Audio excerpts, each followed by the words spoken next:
नमस्कार दोस्तों, स्वागत है। दोस्तों, यदि आप भी अपनी लाइफ में कुछ नया सीखने की चाह रखते हैं तो इस चैनल को अभी सब्सक्राइब कर लें। जय श्री गणेश, गणपति बप्पा मोरया, मंगल मूर्ति मोरया। दोस्तों, सभी को पता है कि गणेश चतुर्थी काफी नजदीक है। इस पावन त्योहार पर हम सब में एक खुशी की लहर सी दौड़ पड़ती है। दोस्तों, गणेश जी के आगमन का हर किसी को इंतजार बड़ी उत्सुकता से रहता है। दोस्तों, आज की इस वीडियो में हम इसी पर्व के बारे में जानकारी साझा करेंगे। दोस्तों, भाद्रपद माह के शुरू होते ही भगवान गणेश जी के आगमन की उत्सुकता पूरे भारतवर्ष में देखने को मिलती है। उनके भक्त जैसे ही भगवान गणेश जी के आने की आहट सुनते हैं, उनके आगमन की तैयारियों में लग जाते हैं। घरों, पंडालों, गलियों और जगह जगह गणपति बप्पा मोरया का ही रंग दिखाई पड़ता है। किंतु साल 2023 में लगभग सभी त्योहारों के दो मुहूर्त देखने को मिले। ऐसे में क्या आप जानते हैं कि 2023 में गणेश चतुर्थी किस दिन की है और गणपति बप्पा को घर में लाने का शुभ मुहूर्त क्या है? क्या आपको गणेश जी की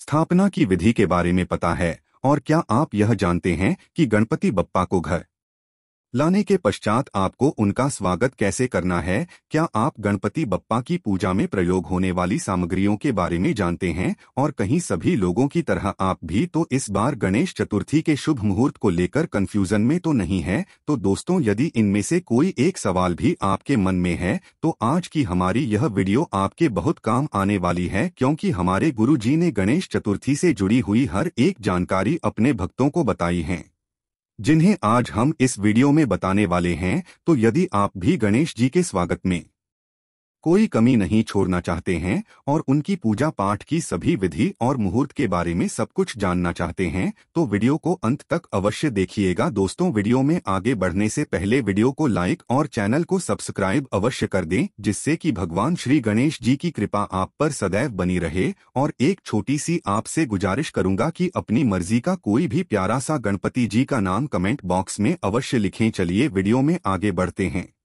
दोस्तों, गुरुजी गणेश महिमा को बताते हुए कहते हैं कि भगवान गणेश जी को सभी देवताओं में प्रथम पूज्य होने का वरदान मिला हुआ है। तो शुभ कार्य चाहे कोई भी हो, कोई पूजा हो, किसी का विवाह हो, कोई हवन हो या फिर आपके घर या दुकान का मुहूर्त हो, सबसे पहले भगवान गणेश जी की स्थापना और पूजा की जाती है। गुरुजी कहते हैं कि भगवान गणेश जी विघ्नहर्ता है और उनके आगमन के साथ यदि आप किसी भी शुभ काम की शुरुआत करते हैं तो आपके किसी भी काम में कोई भी बाधा नहीं आ सकती, आपको शुभ परिणाम भी देखने को मिलते हैं। तो हमारे गुरुजी चाहते हैं कि आप भगवान गणेश जी की सेवा में कोई भी गलती ना करे, इसीलिए गुरुजी ने भगवान गणेश जी की स्थापना का शुभ मुहूर्त, उनकी स्थापना की तिथि और विसर्जन की तिथि के साथ बाकी सभी जानकारी अपने भक्तों के साथ साझा की है। तो दोस्तों, इस बार गणेश चतुर्थी की तिथि में लोगों के बीच मतभेद है कि भगवान गणेश जी की स्थापना 18 सितंबर को की जानी चाहिए या फिर 19 सितंबर को। तो ऐसे में हमारे गुरुजी का कहना है कि भाद्र शुक्ल पक्ष की चतुर्थी तिथि को भगवान गणेश जी की स्थापना करना शुभ होता है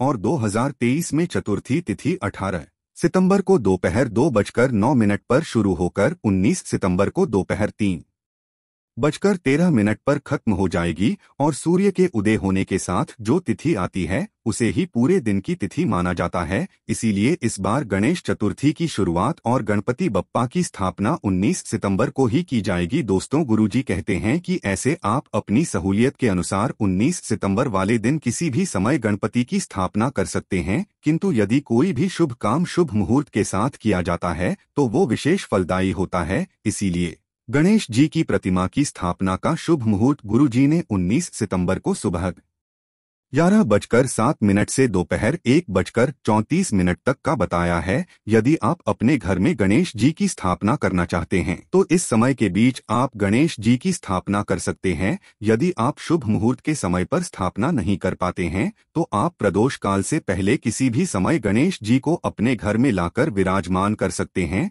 दोस्तों, आजकल सभी लोग गणेश जी को अपने घर में स्थापित करने लगे हैं, किंतु गणेश जी की स्थापना से पहले आपको कुछ नियम और कायदे अवश्य जान लेने चाहिए ताकि गणेश जी की पूजा में आपसे कोई भी गलती ना हो और आपको गणेश जी की सेवा का पूरा फल मिल सके। तो ऐसे में भगवान गणेश जी की पूजा से जुड़ी हुई सारी विधि और नियम हमारे गुरु ने अपने भक्तों को बताई है। गुरुजी ने इन कार्यों को बताते हुए कहा है कि यदि इस साल आप अपने घर में गणेश जी की स्थापना करना चाहते हैं तो गणेश चतुर्थी से एक दिन पहले ही आप अपने घर में अच्छी तरह से साफ सफाई कर लीजिए। यदि आपके घर में जाले धूल मिट्टी लगी हुई है तो उसे साफ कर लीजिए और पूरे घर को गंगाजल से पवित्र कीजिए। इसी के साथ ध्यान रखिए कि गणेश जी की स्थापना से पहले आपकी रसोई में प्याज लहसुन का प्रयोग न हो, और यदि आप अपने घर में भोजन बनाते हैं तो उसका भी त्याग करना जरूरी है। इसी के साथ किसी भी तरीके के दुर्व्यसन जैसे नशा और मदिरा का सेवन भी आपको गणेश जी की पूजा के दौरान नहीं करना चाहिए। इसी के साथ आप जहां पर गणपति की स्थापना करने वाले हैं उस जगह को भी सुंदर सा सजाएं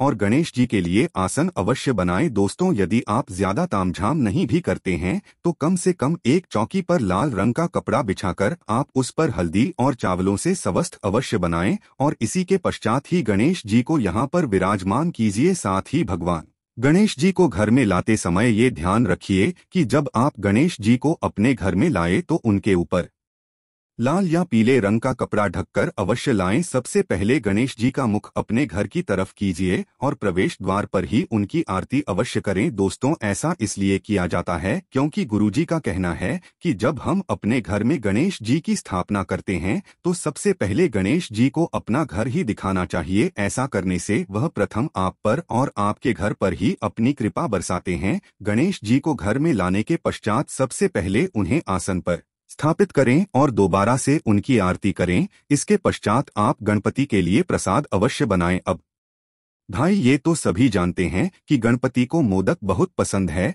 तो आप उनकी पसंद के मोदक और लड्डू प्रसाद में बना सकते हैं। किसी के साथ ध्यान रखने वाली बात यह भी है कि आप कितने दिनों के लिए गणपति को अपने घर में विराजमान करने वाले हैं। तो जब आप गणपति को अपने घर में स्थापित कर रहे होते हैं तो गणपति के दाएं कान में आप यह अवश्य कहें कि गणपति महाराज, हम आपको 2 दिन, 4 दिन, 5 दिन या फिर 10 दिनों के लिए अपने घर में स्थापित कर रहे हैं। इस दौरान आप हम पर और हमारे परिवार पर अपनी कृपा बनाए रखिएगा। दोस्तों, गुरुजी के अनुसार जितने भी दिन गणपति आपके घर में रहते हैं आप ध्यान रखें उतने दिनों तक आपके घर में भक्ति, श्रद्धा और प्रेम का माहौल बना रहेगा और किसी भी तरह के क्लेश और मनमुटाव आपस में ना हो, क्योंकि जहां लड़ाई झगड़े होते हैं वहां कोई भी अतिथि ज्यादा समय तक नहीं टिकता। तो कहीं ऐसा ना हो कि गणपति जी भी आपके परिवार के लोगों से नाराज होकर वापस चले जाएं और इसके विपरीत परिणाम आपको भुगतने पड़े। इसीलिए गुरुजी ने अपने भक्तों को सलाह दी कि जिस समय आप गणपति को अपने घर में स्थापित कर रहे हैं और गणपति की पूजा आराधना अपने घर में करने वाले हैं, इतने दिनों ध्यान रखें कि आप पूरी भक्ति और श्रद्धा के साथ गणपति जी की आराधना अवश्य करें और घर में प्रेम का माहौल बनाकर रखें, क्योंकि यदि आपके घर में प्रेम का माहौल बना रहेगा तो सकारात्मक ऊर्जा का प्रवाह होगा और ऐसे में न केवल गणपति जी बल्कि उनके साथ आने वाले रिद्धि सिद्धि और माता लक्ष्मी भी आपके परिवार पर अपनी कृपा बनाए रखेंगे और आपके घर में धन दौलत की कोई कमी नहीं रहेगी। तो दोस्तों, उम्मीद करते हैं कि आने वाली गणेश चतुर्थी के दिन आप पूरे तन मन से समर्पित होकर गणेश जी को अपने घर में करेंगे और ओम गण गणपत्ये नमः के उच्चारण के साथ पूरे विधि विधान और नियमों को अपनाते हुए गणेश जी की पूजा सच्चे मन से कर उनकी कृपा और आशीर्वाद अवश्य प्राप्त करेंगे। उम्मीद करते हैं कि गुरुजी की बताई हुई ये बातें और चेतावनी आपको अवश्य पसंद आई होगी। आशा है कि आज की इस प्रस्तुति में बताई गई जानकारी आपको अच्छे से समझ आ गई होगी। वीडियो अच्छा लगा हो तो एक लाइक अवश्य कर दें।